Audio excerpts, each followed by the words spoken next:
kailan lang. Ang mga pangarap ko'y kahirap abutin. Dahil sa inyo, napunta ako sa aking nais marating. Nais ko kayong pasalamatan kahit man lang sa isang awitin. Parang kailan lang ako ay halos magpalimos sa lansangan. Dahil sa inyo, ang aking tiyan at ang bulsa'y nagkalaman. Kaya itong awiting aking inaawit, nais ko kayo ang handugan. Tatanda at lilipas rin ako, ngunit mayroong awiting iwanan sa inyong alaala. Dahil minsan tayo'y magkasama. Isang karangalan na makapagtapos sa elementarya na puno ng hamon ang buhay. Hamon na kaya? Kaya ko kayang lampasan ang mga pagsubok sa aming pamilya, pati sa aking pag-aaral? Kahit sa mura kong kaisipan noon, tandang-tanda ko pa na masaya ang aming pamilya.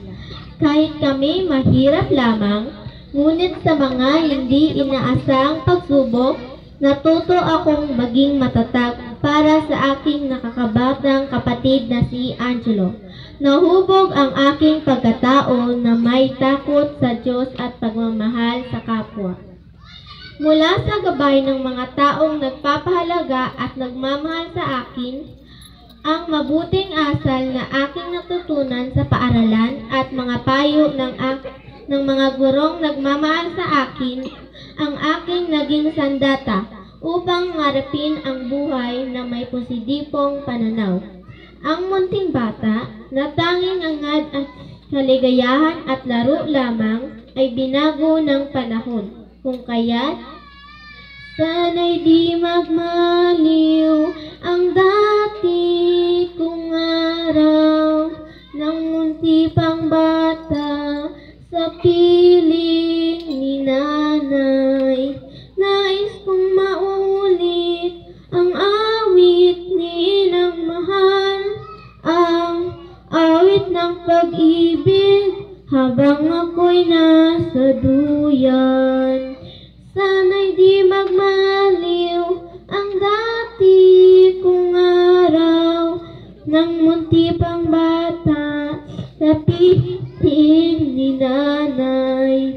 Nais kong maulit ang awit ni Inang Mahal, ang awit ng pag-ibig habang ako'y nasa duyan. Totoo po, hindi ko maikukumple na matagal ko na ring hinahangad ang mainit na yakap at labing ng isang ina. Nasa kabila ay sinusubukan namang punuin ng aking ama.